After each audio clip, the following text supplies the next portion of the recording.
Hi, everyone. Thanks for coming. We're going to get started in just a few minutes here at 2:00 p.m. Eastern.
Hey, everyone. Thanks so much for coming. We're about 1 minute out, so I think we can go ahead and get started.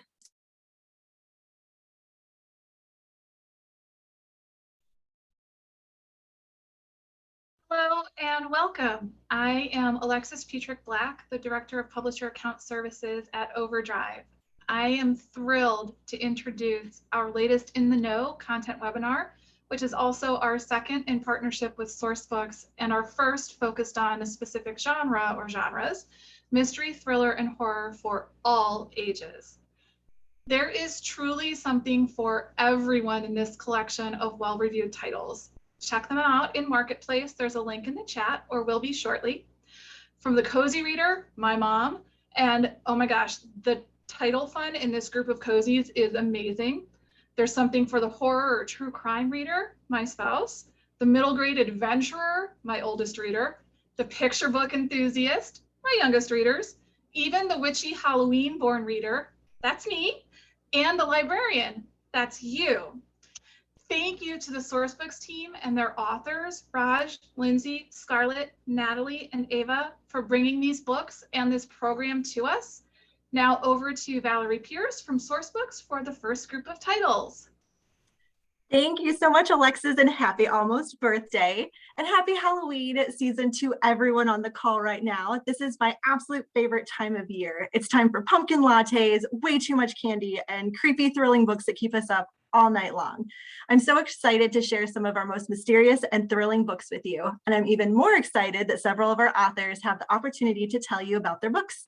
We have a packed show for you today, so I'm going to get started with just a few housekeeping items. Next slide.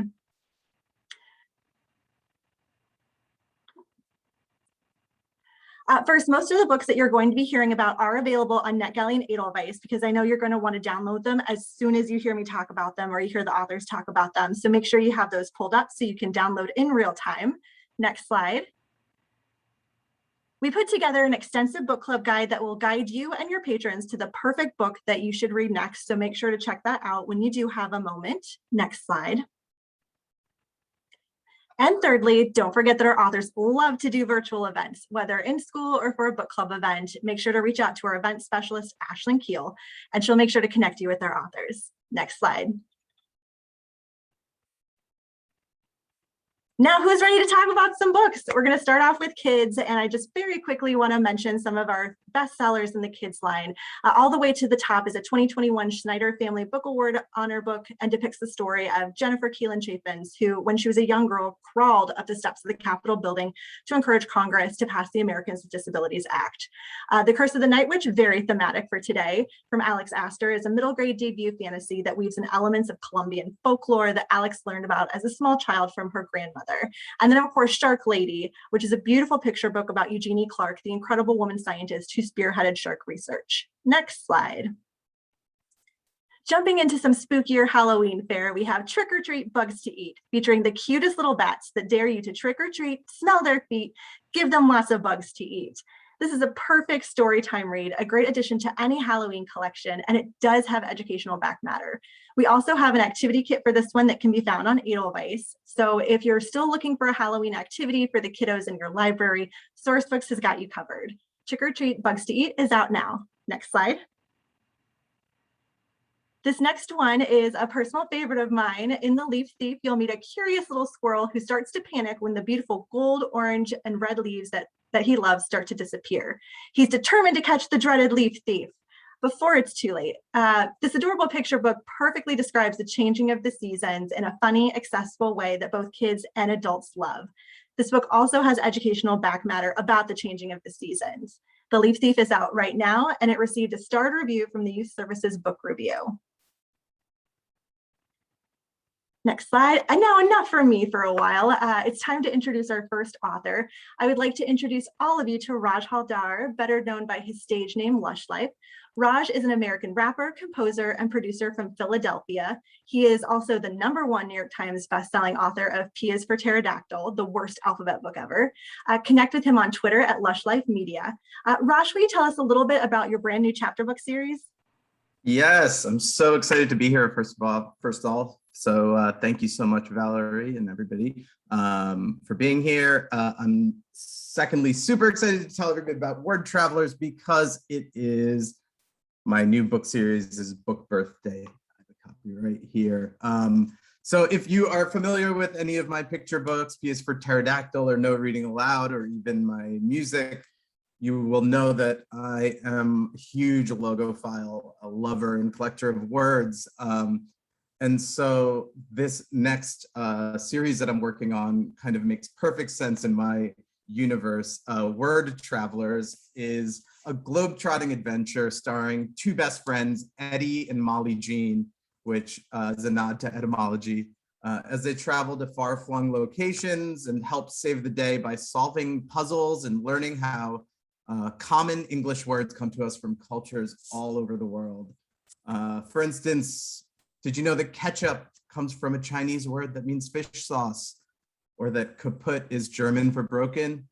One that's sort of topical is quarantine comes from an Italian word meaning 40 days, which is about the amount of time you'd need to stay at home during the Black Plague, if only. But these are the types of fascinating word origins that young readers are going to enjoy uncovering with our heroes, Eddie and Molly Jean, or MJ, as she likes to call herself for short.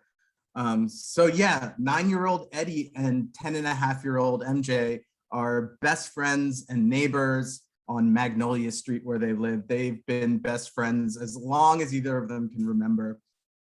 I think their friendship captures this sort of sweet spot in childhood before, say, middle school, when friendships kind of become politicized. They get to be goofy together, they go on adventures together, and sometimes MJ, who is a 1.5 years older, rolls her eyes at Eddie and his zany jokes, but every adventure relies on both of their unique personalities to help them save the day.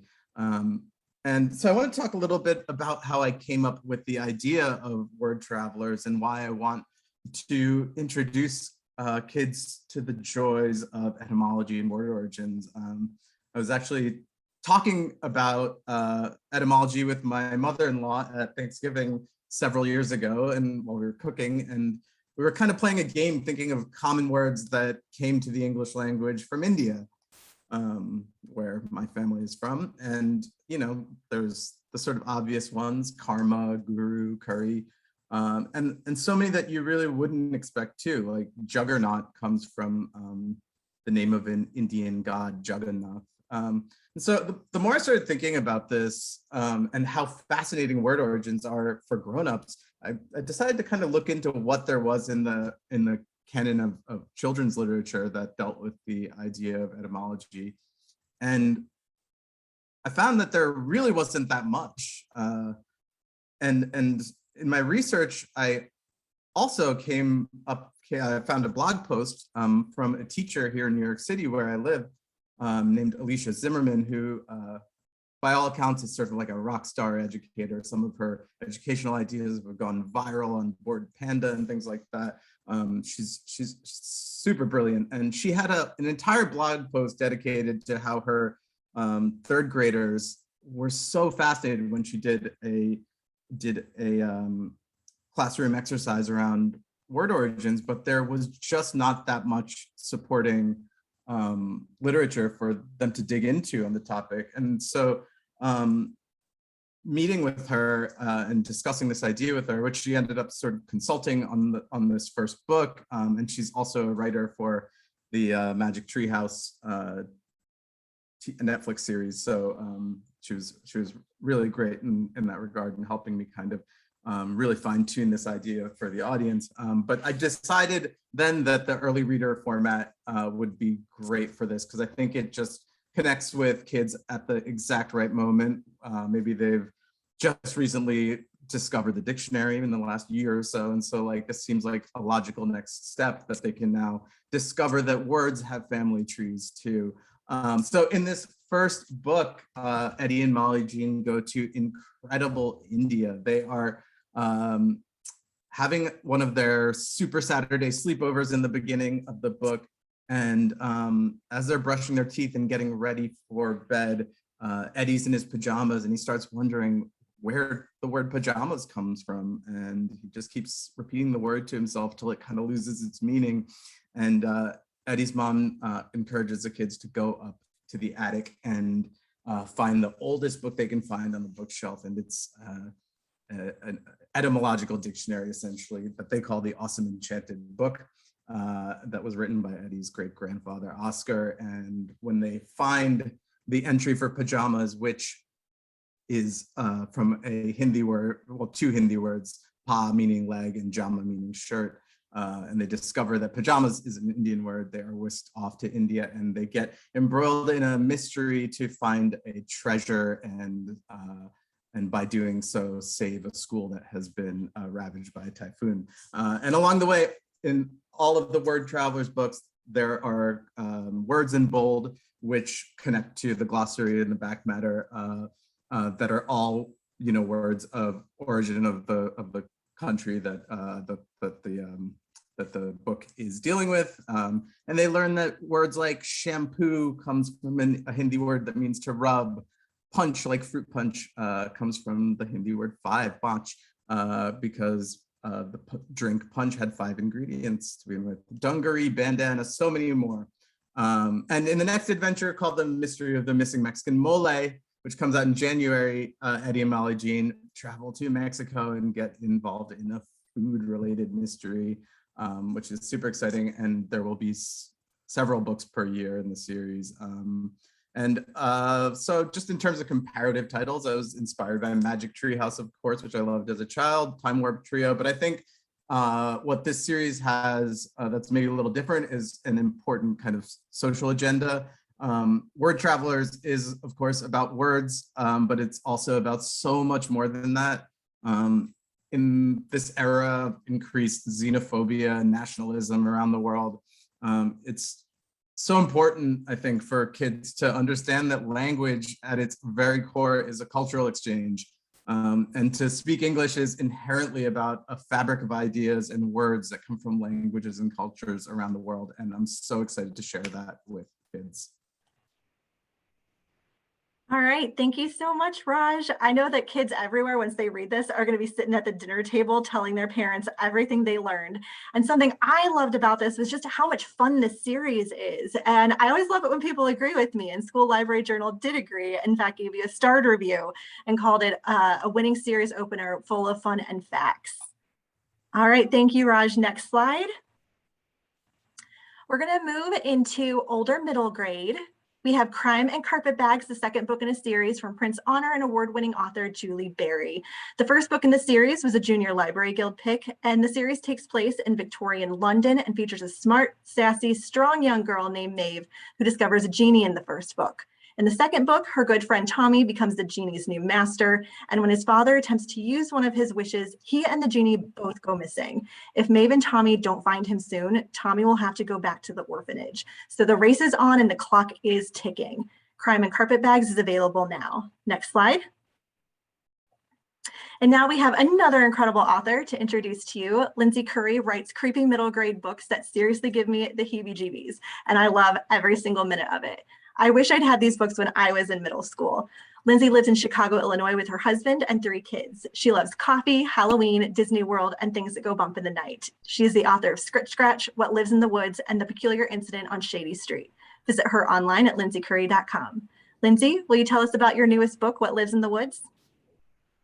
Yes, hello. Thank you so much. I love the heebie-jeebies. I'm so honored to be here. Thank you for including me. I'm really excited to chat with you all about my newest title, What Lives in the Woods, which is a ghost story and a mystery set in Saugatuck, Michigan.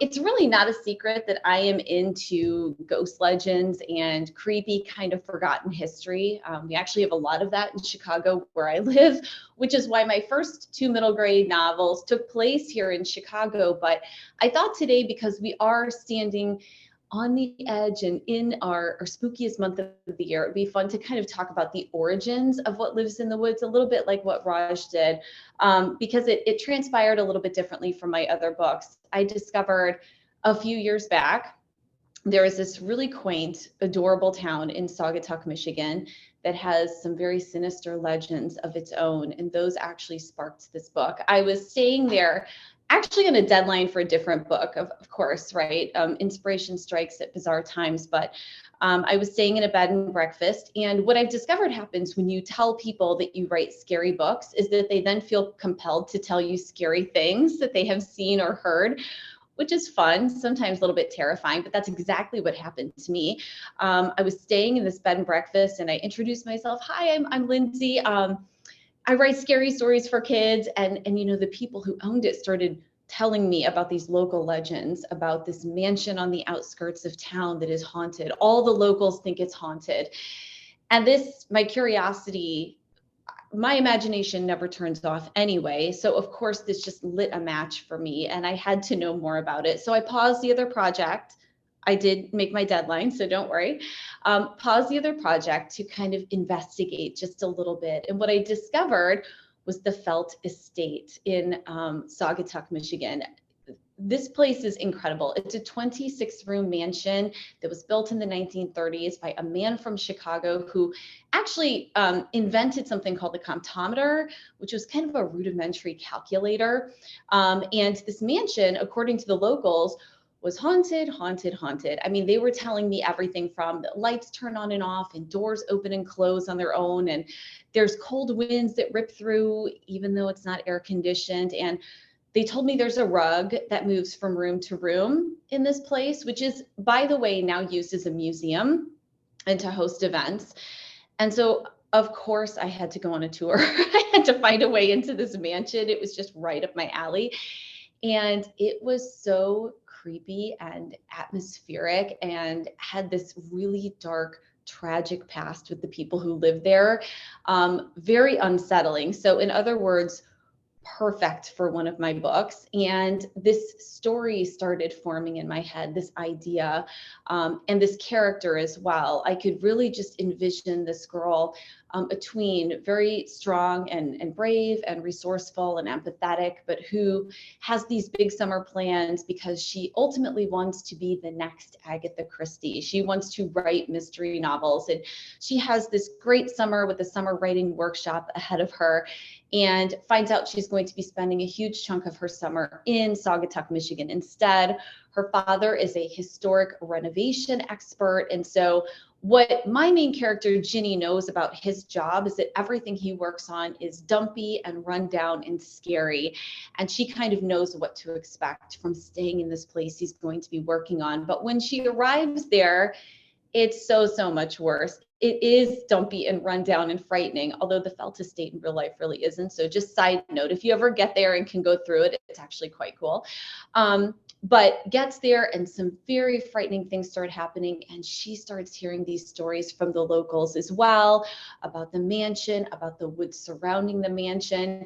And it was just such a fun book to write. I think if you like mysteries, if you like ghost stories, if you like history, since this book is loosely inspired by a real place and real people, I think you'll really enjoy it. And then one side note too, I do realize that Agatha Christie isn't, I guess you could say, a household name for most middle schoolers these days, but I really wanted to include this in the book because in middle school, all three of my children were required, I believe it was 7th grade, to read an Agatha Christie novel.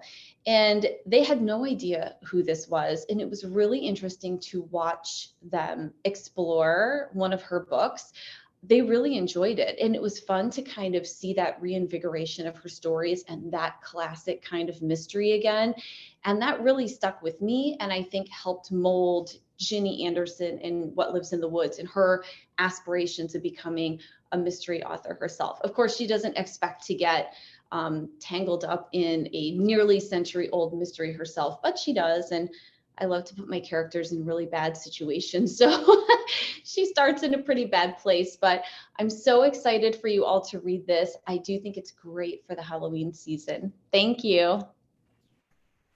Thank you so much, Lindsay. Everyone needs to check this book out right away. Let's see, when we get back to our PowerPoint, we are actually going to move into YA thrillers. And just really quickly on the next screen, you'll see some of our best-selling Sourcebooks Fire titles. Yesterday is History by Kosoko Jackson, The Obsession by Jessie Sutanto, The Castle School for Troubled Girls by Alyssa Scheinmel, and The Nature of Witches, all that are all books that will work in a Halloween thematic display. Next slide. Jumping into upcoming books, I don't know about everyone on the call right now, but I grew up on Christopher Pike, Carolyn B. Cooney, and R.L. Stein's Fear Street. So needless to say, I'm a little obsessed with our YA thriller line. The first up, The Girl in the Headlines, is from YA thriller aficionado Hannah Jane. We meet Andrea when she wakes up in a motel room covered in blood and with no memory of the night before. She soon discovers that her father has been murdered, her mother is in a coma, and that her little brother is missing. All of this is beyond devastating, but it gets worse. Authorities have declared that Andrea is a person of interest in the case and invest all of their resources into looking into her, which means they're not looking for the real killer. She'll have to retrace her steps and discover who hurt her family. Someone out there wanted to take out everyone she loves, and she's next on the list. Kirkus called this propulsive, and Booklist declared that the pace does not let up. Girl in the Headlines is available now. Next slide. Next is The Perfect Place to Die by Bryce Moore. In this historical thriller, the reader is asked, how far would you be willing to go to save your sibling? It's Chicago 1893, and the World's Fair is in full swing. It lures Zoretta's sister Ruby from their small town in Utah. But when Ruby goes missing, Zoretta ventures into the city to find her. She starts her search by taking a job at the same place her sister worked, in the hotel run by a man named H.H. Holmes. I think some of you might know where this is going. Will Zoretta find her sister? Will she manage to escape one of the most notorious serial killers from American history? If you want to find out, you'll have to pick up this cross between stalking Jack the Ripper and The Devil in the White City to find out. The Perfect Place to Die received a starred review from Booklist, and it is available now. Next slide. The Last Beautiful Girl is Black Mirror meets Darcy Coates. When Izzy moves to a tiny town for her parents' job, she's absolutely not thrilled. The silver lining is that their gorgeous old mansion, which is the former home of an artist muse who died in a mysterious fire, is filled with mysterious treasures. But this house is not what it seems. She starts an Instagram account where she models in the gowns and jewels she finds hidden upstairs. She looks perfect in the pics, almost unnatural, and they quickly go viral. Soon she's got a new best friend, an almost boyfriend, and is surrounded by girls who want the photo shoots and Instagram fame for themselves. But there's a darkness in the house, and an Izzy too. When girls start dying, it's clear that someone or something in the house has deadly intentions. Kirkus called The Last Beautiful Girl atmospheric, and it's available now. Next slide. For the violent season, I just wanted to call out this to everyone because it's been receiving some incredible traction on TikTok. I'm guessing a lot of librarians here have experienced the power of book talk in some way, and I would expect that social media platform to really push your patrons to checking this book out. Every November, the people in Wolf Ridge are overwhelmed with a hunger for violence. At least that's the town rumor. Last fall, Wyatt Green's mother was brutally murdered, adding another name to a long list of November deaths and convincing Wyatt that this yearning isn't just a morbid urban legend. To make matters worse, the murder was never solved. And in a town as small as Wolf Ridge, well, it probably means that Wyatt personally knows the individual who killed her mom. As Wyatt begins digging deeper into the town legend, and as she tries to uncover the truth about her mother's death, she's faced with a series of hard realities about the people she trusts the most, rethinking everything she believes about what makes people decide to hurt each other. The Violent Season is available now. Next slide. I don't know about you, but I cannot get enough of fairy tale retellings, and Laura Pohl's The Grimrose Girls is one of the best I've read. And Kirkus agrees because they gave this book a starred review. After the mysterious death of their best friend, Ella, Yuki, and Rory are the talk of their elite school, Grimrose Academy. The police ruled it a suicide, but the trio are determined to find out what really happened. As the girls retrace their friends' last steps, they uncover dark secrets about themselves and their destinies, discovering they're all fairy tale heroines who are cursed to repeat the brutal and gruesome endings to their stories until they can break the cycle. The Grimrose Girls comes out in November. Next slide. Good Girls Die First. For this one, I'm going to call all of my Stephen King fans out there. If you're looking for something reminiscent of the King of Horror, but your readers aren't quite ready for him yet, Good Girls Die First is a perfect bridge book. It has a spooky, decrepit old carnival on a pier that separates it from the mainland. And of course, there's a ton of fog and a super creepy evil entity that starts picking off teens one by one. Just the setting alone will give you crazy It vibes. In Good Girls Die First, blackmail lures 16-year-old Ava to the derelict carnival on Port Grave Pier. She is one of 10 teenagers, all with secrets they intend to protect no matter what the cost. When fog and magic swallow the pier, the group find themselves cut off from the real world and from their morals. As the teenagers turn on each other, Ava will have to face up to the secret that brought her to the pier and decide how far she is willing to survive. Good Girls Die First comes out in November. Next slide. Midnight Girls, it's carnival season in the snow-cloaked kingdom of Polva, a time marked by wintry balls, glittery disguises, and sleigh parties. Two wicked enchantresses join the merrymaking. Zoja and Marnika are caught up in the icy glitz of carnival, and they both set their sights on the same crown prince. But the harder they fight each other over the prince, the more they realize they actually have feelings for each other. And they soon realize that they put themselves into a very dangerous situation. This is a country that enjoys watching witches burn, and one wrong step could cost them their lives. This is a standalone LGBTQIA+ fantasy from an author whose previous book received 2-star reviews, so you know you're in for an incredible story with extraordinary writing with The Midnight Girls, which comes out in December. Next slide. The Girl Who Knew Too Much is Survivor meets Lord of the Flies, and it is a fast-paced adventure with fascinating characters and pulse-pounding tension. 20 teens are dropped off on a deserted island to compete for a cash prize, but Riley is looking for a vast treasure rumored to be hidden on the island. Only it turns out others also want the cache of riches and will stop at nothing to find it. This is perfect for anyone who loved Amazon Prime's The Wilds. The Girl Who Knew Too Much comes out in January. And I'm so thrilled that I get the opportunity to talk to you about Marika Nykamp's new book. She's the #1 New York Times bestselling author of This Is Where It Ends. And this new book is absolutely exceptional. At the End of Everything starts off at the Hope Juvenile Treatment Center, which is ironically named. No one has hope for the teenagers who have been exiled there. The world barely acknowledges that they exist. Then the guards at Hope start acting strange, and one day they just don't show up. At first, the teens are thrilled, but when they band together to make a break from the facility, they encounter soldiers outside the gates. There's a rapidly spreading infectious disease outside, and no one can leave their houses or travel without a permit. Sound familiar? This means that they're stuck at Hope for Good. As supplies quickly dwindle and the plague passes through their ranks, the group has to decide whom among them who they can trust and figure out how they can survive in a world that has never seemed to want them. At the end of everything, it features a diverse cast of characters, and it comes out in January. Next slide. In The New Girl, we meet Leah Sidawan, who has never really fit in. So when she wins a full ride to the prestigious Draycott Academy on a track scholarship, she's determined to make it work, even though she's never felt more out of place. But on her first day there, she witnesses a girl being forcefully carried away by campus security. Her new schoolmates and teachers seem unfazed, but it leaves her unsure of what she's gotten herself into. She soon discovers that the school is not what it seems, and if she's not careful, she might never leave the school alive. The New Girl comes out in February. And now everyone is going to get a little welcome break from me, and we're going to get to hear from one of our best-selling YA thriller authors, Natalie D. Richards. Lifelong Ohioan Natalie D. Richards writes books that will keep you up way past your bedtime. Absolutely true story. A champion of literacy and aspiring authors, Richards is a frequent speaker at schools, libraries, and writing groups. In addition to writing, she spends her days working at a local public library. Richards lives with her wonderful family in Columbus, Ohio. When she's not writing or reading, you can probably find her wrangling Wookiee, her enormous dust mop of a dog. Natalie, will you tell us a bit about 5 Total Strangers? Hi there. Yes, I am happy to do so. I'm actually going to talk about a couple of books, but first I wanted to just say, as you can see from the slideshow, I've written several scary books. People ask me a lot, do you like reading scary books? And I do. I was the 11-year-old who was sneaking my mom's Dean Koontz books off of her shelf. Don't tell anyone.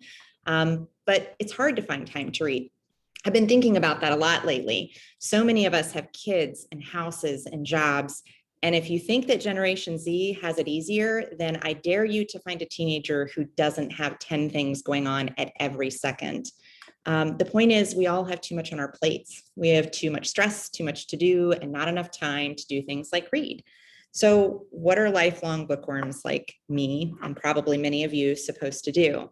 Fortunately, I think libraries and OverDrive are changing the game. So I know this isn't exactly what I should be doing, but I want to give you a little shout out because libraries and OverDrive have partnered to revolutionize my reading experience. As someone who does have a full-time job, 3 kids, and I write a lot, I don't have a lot of time. And you have enabled me as libraries and OverDrive to take my books wherever I go, on my phone, in my car, while I'm walking, while I'm cooking dinner. What a gift you've given us. So that's a great thing that you've done for bookworms. And as a writer, I'm trying to do my part too. So every awesome story idea that comes in my head, I am trying to write it down. That's why I write a lot. I know how amazing it feels when you're up too late reading a book because you have to know how it ends. And that feeling is what I am trying to give to every reader with every book. So people also often ask me, well, who's your target reader? Because my books are written for teens. But the truth is, my readers come in all ages, sizes, genders, backgrounds, geographical locations. They come from all over, but I've learned that they all have one thing in common. And I think it's something all of us have in common. They need to escape. They need a few minutes away from their own worries and troubles, from their own stress. So that is something that I really strive to do with each one of my books. And I know it seems weird, like you're writing these scary books to let people escape, but what better way to get lost than to be completely creeped out and wonder how people are going to get out of it. So speaking of people who need to escape, I'm going to talk about 2 of my books very briefly. First, I am going to talk about 5 Total Strangers because it is a November big library read for OverDrive, and I'm super excited about that. This is my New York Times bestseller. And this is a book about Mira, who is stranded when her flight is grounded due to a blizzard. Now, she's desperate to get home to her grieving mother, so she reluctantly does something a smart person shouldn't do. She takes a ride with 4 strangers. That turns out quickly to be a bad mistake. That generous ride turns into a road trip from her worst nightmares. In addition to surviving a harrowing drive through the mountains in a snowstorm, she also starts to learn that someone in the car is not as innocent as they seem. In fact, one of these strangers does not want her to make it home. And as the pages churn, the weather grows worse and the danger grows. Readers will be wondering if Mira is going to make it out alive. So that is 5 Total Strangers. It is a perfect road trip book. It is a perfect winter read, and it is great for anyone who wants to get lost. And my newest release, which is coming out in, gosh, I think almost exactly a month, maybe it is exactly a month, is 7 Dirty Secrets, which is also featured in the slideshow. And I jotted a couple of notes quickly so that I could talk about that. In 7 Dirty Secrets, which I'm going to be really honest with you, is one of the hardest books I've ever written. I wrote it in the midst of the pandemic. And as you all know, that was a really harrowing year for all of us. And I think that that lent something a little more honest than I expected in this book. And it hit to some very important truths about relationships, friendships, and secrets. So you will wake up in 7 Dirty Secrets with Cleo on her 18th birthday. And when she is invited on a mysterious scavenger hunt, it sounds like it's going to be a great day for her and her best friend, Hope. But each clue that Cleo solves seems written by someone who knows one of her dirtiest secrets. 1 year ago, Cleo's boyfriend, Declan, drowned in a river on a whitewater rafting trip. It was deemed an accident, but Cleo and her friends are all hiding secrets about what really happened at the river. Whoever created this scavenger hunt wants someone to have or to pay for Declan's death. And if Cleo doesn't figure out who's behind it, she's the one who is going to pay. So this book, in addition to exploring all of the themes of fear that I typically delve into, this really does explore what it means to have a best friend. And during the age of, during your high school years, your best friend is a little bit everything. And it talks about what that relationship can mean, the good and bad of it. And it talks about dating relationships too, and the good and bad of those. So I really enjoyed writing both of these books so much. I have loved sharing them with readers so far. I hope that you enjoy them, and I look forward to hearing from you. Thank you so much, Natalie. I just love your books. I remember flying through your first book 6 months later. I think I'd been at Sourcebooks about 1.5 years, and I think you were our first YA thriller author. And I was just so excited. And I still just have such a special place in my heart for that book. And that is something that I wanted to mention to everyone. Natalie mentioned it, but as you can see on the slide, that we do have a lot of books with Natalie. And what's so great for that reader that loves YA thrillers, if they haven't discovered Natalie's books yet, and you put one of them in their hands or on their device, you're probably not going to see them for a couple of weeks because they're going to go under the covers and just read, which I love. So again, thank you so much, Natalie. Now we're going to move on to our mystery imprint for adults, Poison Pen Press. We have some of our featured backlist up here. So The Grandmother Plot by National Treasure Carolyn B. Cooney, The Dead Husband by Carter Wilson, Death in Dalesford by Carrie Greenwood, which is the next in the Franny Fisher series, and then One Day You'll Burn by Joseph Schneider. Then moving to the next slide, I just want to take a quick moment with Poison Pen to remind you of a few different series that we have. First up is the British Library Crime Classic series. The series is consistently getting starred reviews, and it's just a really great classic mystery series for that classic mystery reader. Next slide. Next is the Haunted Library of Horror Classics. The Horror Writers of America are our partners on this series that brings back the best horror from the past. Next slide. And then, of course, we have our Library of Congress Crime Classics. We launched this series with the Library of Congress. We had a lovely quote from super librarian Carla Hayden, who was very excited to share these books with the world. Next slide. And now we have another incredible author. Ava Jursek is a writer and librarian living in Toronto. She has written for Jezebel, The Awl, The Rumpus, and Publishers Weekly. This is her first novel. And I just personally want to say that, again, I keep saying this, but I just am obsessed with this book. I loved the characters. I love the main character, all the secondary characters.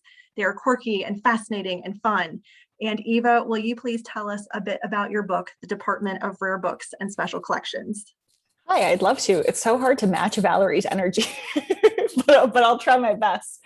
So my book, The Department of Rare Books and Special Collections, follows the professional and private life of Liesl Weiss as she's promoted to the head of a rare books library under dreadful circumstances. It's a 40-year-old library, and it was founded by this charismatic man of letters, and now amid scandal that threatens the library's reputation, Liesl is reminded at every turn that she is never going to measure up to this legendary leader. First, a priceless book goes missing, and then a librarian does, but Liesl is told again and again that she should keep up appearances, keep the doors open, and keep the donors happy.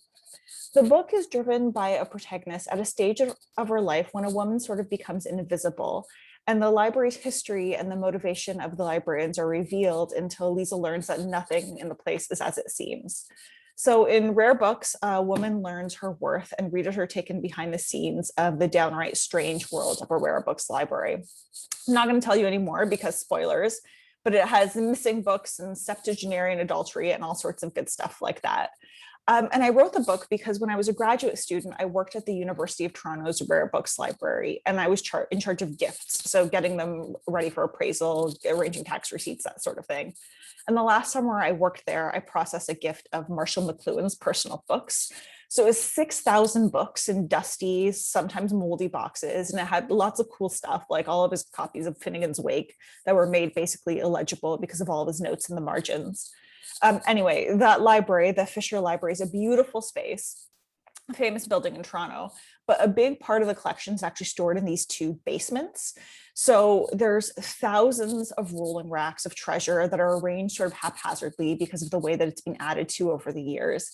And 2 months I spent down there in those basements with McLuhan's books, and it was so spooky. Most of the time I was all alone. But even if someone else was in one of the basements, you couldn't see them. Maybe you couldn't even hear them.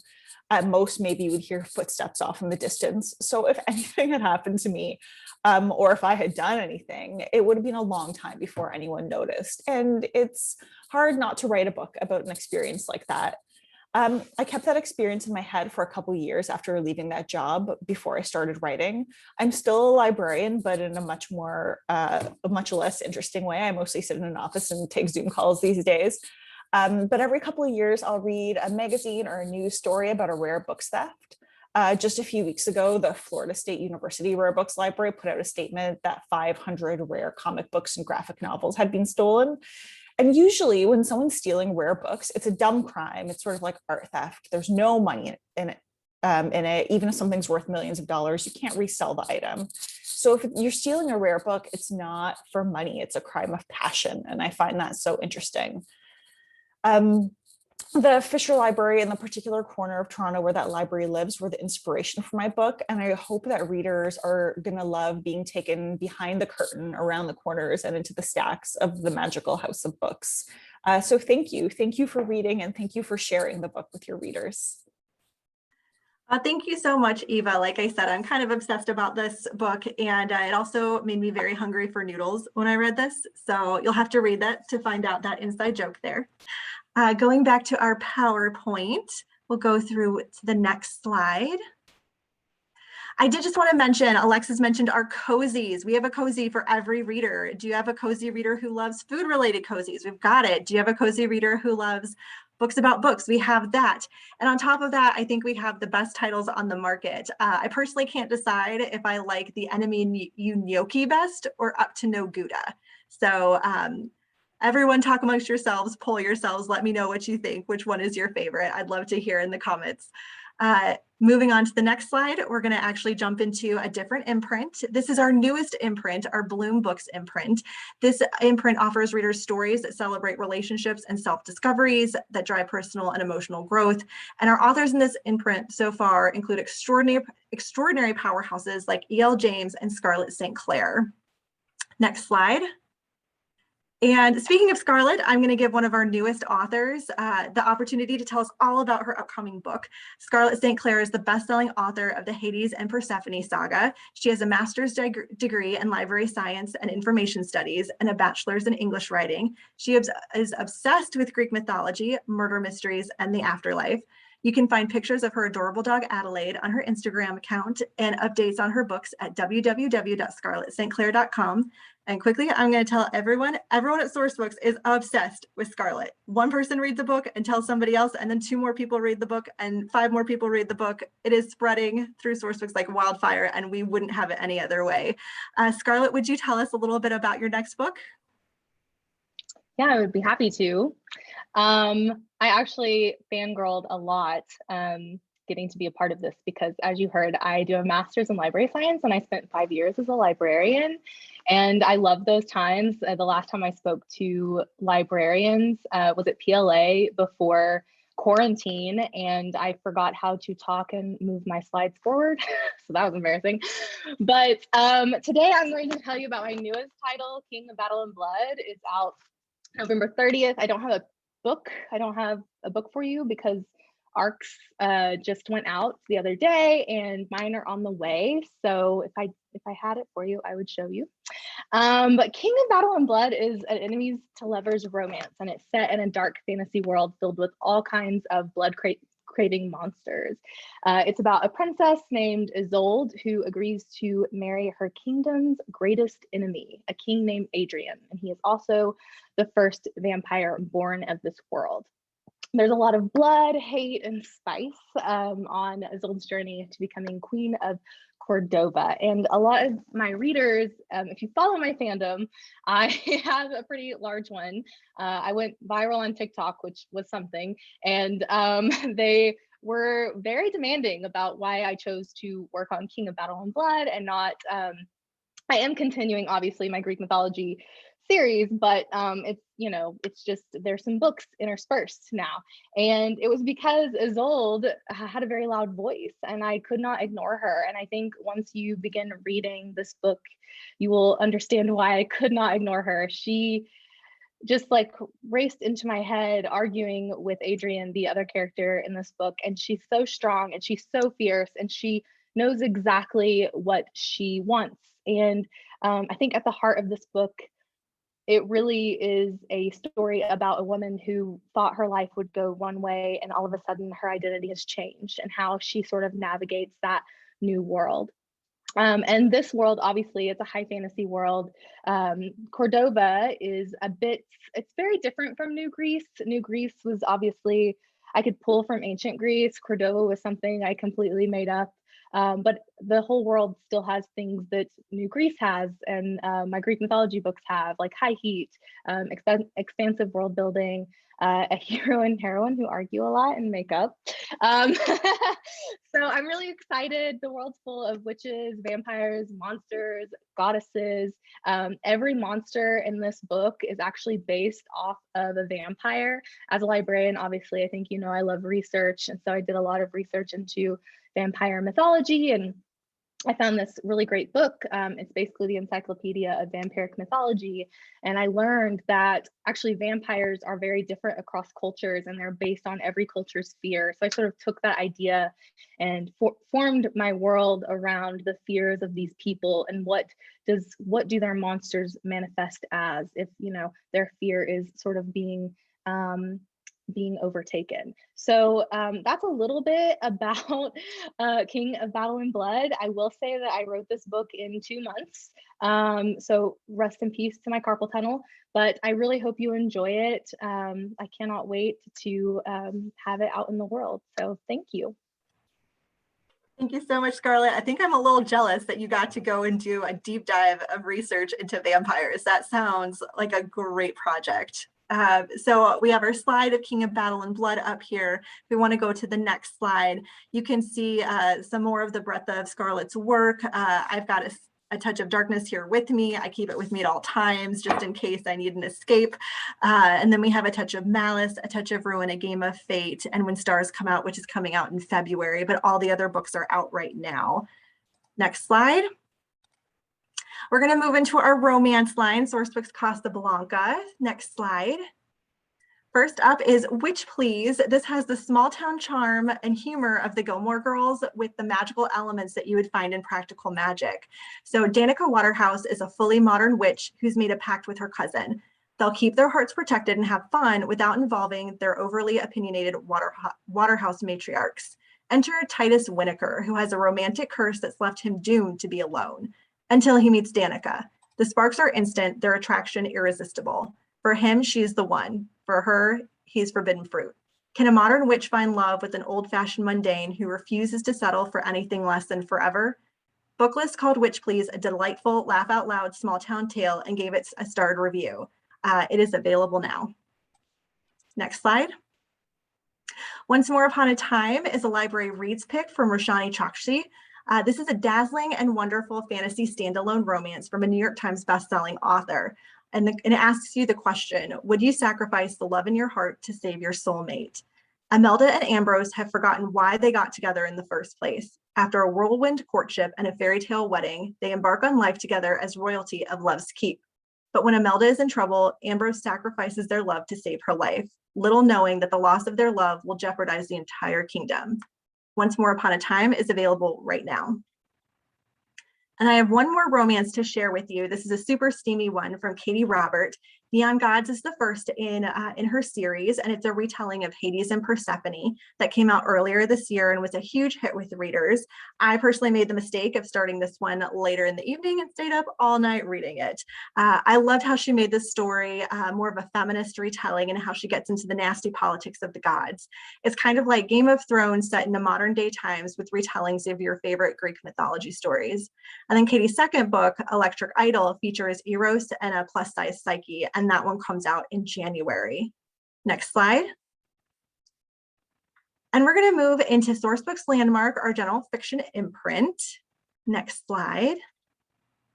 Jumping straight into the thrilling page turners, we have In My Dreams, I Hold a Knife, which is The Secret History Meets the Luckiest Girl Alive. This is a debut that Riley Seiger called tense, twisty, and packed with shocks, a terrific read. Jessica Miller plans to triumphantly return to Duquesne University for her 10-year reunion festivities. She's the most successful out of her entire group of friends, and she's ready to flaunt her achievements. Even though her friend group, known on campus as the East House 7, well, it doesn't really exist anymore. And that's because 10 years ago, Heather, one of their own, was murdered, fracturing the once close-knit group. And then another friend was accused of committing the vile act, shattering whatever friendly feelings remained. Jessica thinks she's coming back to campus to bask in a wave of glory. She and her friends have no idea that someone has set an elaborate trap to catch the real killer and close the cold case for good. In My Dreams, I Hold a Knife is an addictive, propulsive read that will keep you up all night turning the pages. Booklist gave this book a rave review, and it is available now. The Night We Burned is a new book from SF Kosa, the author of The Quiet Girl, which was a big library reads pick this past summer. This new book is just as twisty, turny, and intriguing. When a bizarre murder puts Bend, Oregon in the national media spotlight, Dora Rodriguez, a fact checker at an online news magazine, heads into town to support the journalist leading the investigation. He's convinced the murder has something to do with the Oracles of Innocence cult massacre that took place in the area 20 years earlier, especially when it's revealed that the victim was a survivor of the still mysterious catastrophe. Dora is fiercely dedicated to hard facts and accuracy, but when the story veers too close to a past she's desperate to keep hidden, she's forced to bend the truth to protect herself. Even as it becomes clear, she is already in the killer's sights. The Night We Burned is available now, and I don't know about you, but I'm obsessed with cult mysteries, so pick this one up right now. Next slide. Thank you, Caitlin.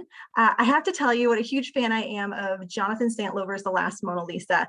I just adore books that take a mysterious story from the past and a real event, and then put a creative spin on it and let us know an idea of what really could have happened. And that's exactly what the author does here. I have to admit that I was personally not aware that the Mona Lisa was stolen in 1911, bit of a Luddite here, and that it was eventually recovered 2 years later. Or was it?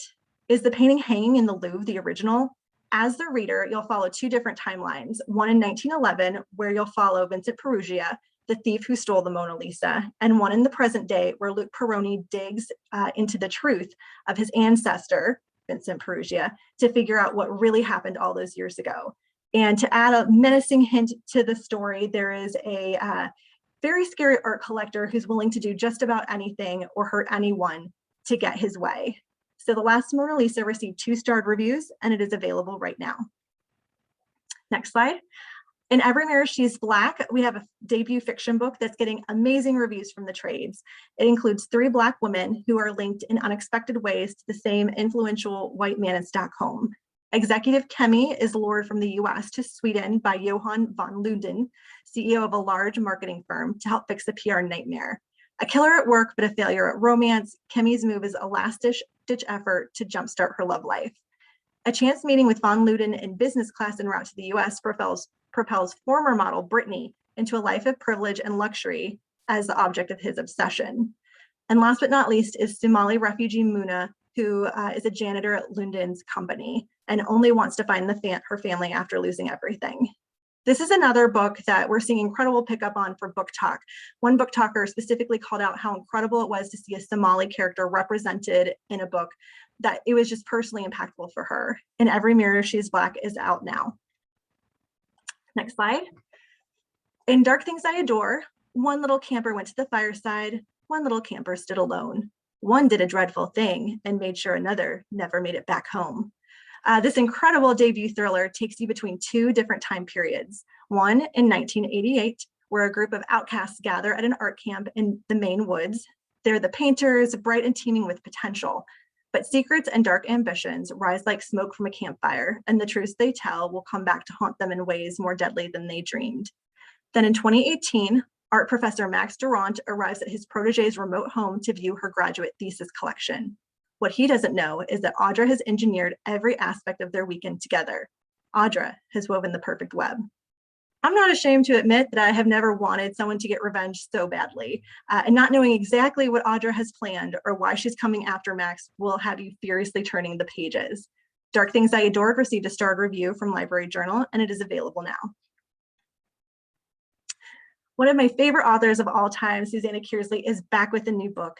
The Vanished Days is the library reads pick for October, and it pubs today. It's also the prequel to The Winter's Sea, which is Susanna's best-selling book. This is a perfect entry point for any reader who is new to Susanna, and it will feel like coming home for people who are huge fans of Susanna. Set in Scotland during the late 1700s, we follow a young man who is tasked with discovering whether or not a woman is lying about her marriage to another man who is now deceased. He knows that he shouldn't trust her, but the more he gets to know her, the more he begins to fall for her. Set against the backdrop of the exile of King James, this book will appeal to fans of Diana Gabaldon's Outlander. And as I said, The Vanished Days came out today. And last, but certainly not least, is True Crime Story. If you are looking for a book that is genuinely unique and different, something that will have you running to all of your friends and telling them to read it so that you can discuss it, then True Crime Story is for you. Now, I want to remind everyone, this is a novel. It is a work of fiction. The book starts off by saying that the author, Joseph Knox, and his publisher, Sourcebooks, have agreed to part ways. You will see a picture of a missing girl, you will read emails, and you'll see screenshots of what look to be real social media posts. The author will tell you all the while that he, Joseph Knox, is attempting to unravel the mystery of the missing girl. This is Daisy Jones and the Six meets Riley Sager, and I expect everyone to be completely obsessed with True Crime Story when it comes out in December. And that's it, folks. A huge, huge thank you to everyone at OverDrive, and especially to Alexis for everything that you all do to bring books into the hands of readers. Everyone at Sourcebooks just adores working with you, and we're so thrilled that you gave us this wonderful opportunity to share our creepy thriller books with all these amazing librarians. I hope that everyone on the call today gets to enjoy a mug of hot chocolate, a warm cider donut, and a great book this evening. Thank you, and have a wonderful afternoon.